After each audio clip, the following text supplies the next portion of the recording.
Alors bonjour à tous et bienvenue dans cette nouvelle vidéo. Donc aujourd'hui nous allons voir comment la personnalité évitante peut camoufler qu'elle est justement une personnalité évitante. Vous le savez ou vous le savez pas, je ne sais pas. En tout cas, la personnalité évitante utilise une série de stratégies justement pour essayer de faire croire qu'elle est tout à fait normale. Elle se ment à elle-même, mais elle ment également aux autres. Donc c'est vraiment l'utilisation du mensonge qui va faire que la personnalité évitante peut effectivement faire en sorte de paraître être une personne tout à fait bien en société. Donc évidemment la personnalité évitante se rend compte quand même qu'il y a un problème au niveau social, qu'elle n'arrive pas à être à l'aise et elle se dit mais comment est-ce que les autres font pour être à l'aise alors que moi je n'y arrive pas. Donc c'est pour ça d'ailleurs qu'elle se sent inférieure aux autres, c'est parce que justement les autres semblent avoir une capacité qu'elle n'a pas et donc du coup elle se dévalorise, elle se sous-estime, elle pense que forcément les autres ont eu facile, que les autres n'ont jamais peur, etc. Du coup, ce fait de se sentir inférieur, forcément ils ont peur toujours de se dévoiler, peur justement que l'autre se rende compte de comment on fonctionne vraiment, que en fait on est nul, etc. Donc ces personnes-là, même si elles sont intégrées parfois dans des groupes sociaux ou qu'ils sont éventuellement appréciés, vont continuellement se dire que...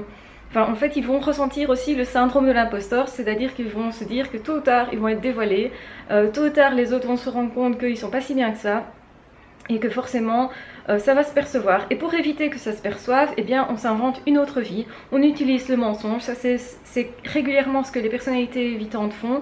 Alors ça peut être sur des petites choses, genre faire croire qu'on est avec des amis, alors qu'en fait on n'a pas du tout envie de se rendre à une fête qui est organisée par quelqu'un d'autre. Donc pour éviter de se faire rejeter et que ça paraisse bizarre, on dit mais non en fait j'ai prévu de voir quelqu'un d'autre, j'ai prévu d'aller faire des trucs avec des amis, etc.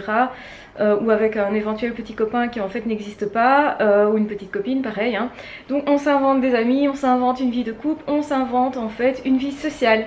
Et c'est justement là qu'ils vont paraître tout à fait normales alors, du coup.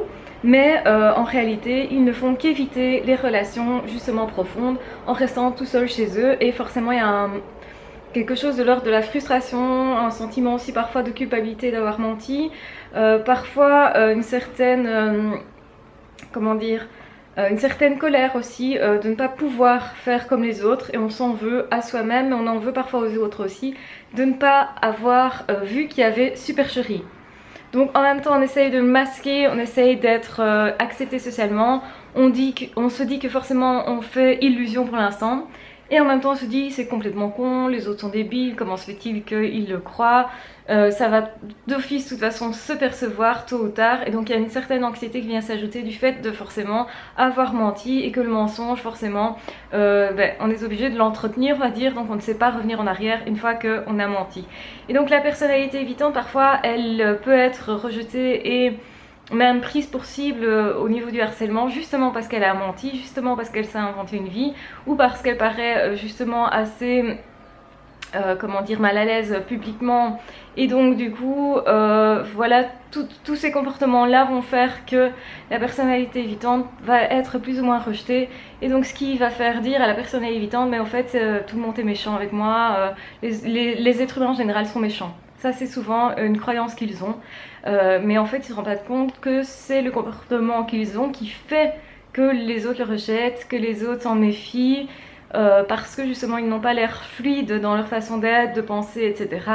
Et du coup ça crée effectivement un comportement chez l'autre qui est simplement un comportement réactif et la personnalité évitante a tendance à se dire que c'est l'autre qui doit changer, que c'est pas elle qui a un problème.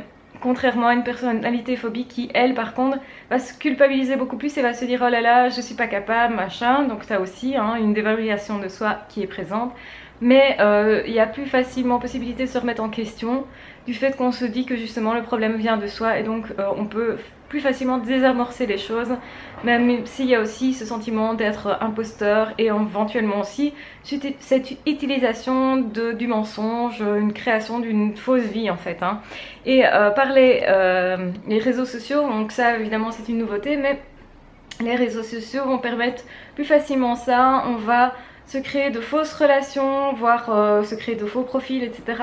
pour faire croire à d'autres personnes que tu vois, je vois un tel, tu vois, c'est la personne que tu as vue sur Instagram, Facebook ou que sais-je. Donc ça, forcément, ça fait en sorte que c'est épuisant de devoir passer son temps à inventer des mensonges, à créer des personnages, à se souvenir effectivement de qui est qui, soi-disant. Donc tout ça, c'est se créer une vie sociale mais qui est basée que sur du rêve, que sur du faux. Et la personnalité évitante a tendance aussi de se réfugier dans quelque chose qui devrait être plutôt que d'essayer de vivre ce qui pourrait être. Donc c'est-à-dire que c'est une personne qui va imaginer avoir des amis, qui peut tout à fait s'imaginer avoir des personnes, des amis imaginaires, quoi, un peu comme les enfants. Donc ça c'est tout à fait possible. Donc ils se mentent aussi à eux-mêmes, hein, c'est ce qu'il faut bien comprendre. Et du coup, une fois qu'ils sont embarqués dans leurs mensonges, ils ne peuvent plus en sortir. Et généralement, ils font ça pour se protéger justement, pour pas être pris pour cible, pour pas avoir l'air bizarre, tout simplement.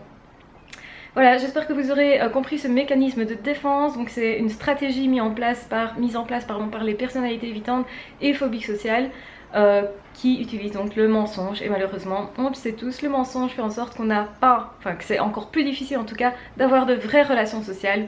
Et en fait, ils vont s'enfermer dans un cercle vicieux, et c'est pourquoi aussi c'est important de le mettre en évidence en vidéo et de leur dire ne faites pas ça, même si vous cherchez des stratégies et que ça peut être une stratégie au départ en tout cas assez efficace, ne faites pas ça parce que ça vous isolera encore plus. Voilà, je vous embrasse très fort, je vous aime très fort, prenez soin de vous et on se retrouve très vite dans d'autres vidéos. À ciao, bye bye.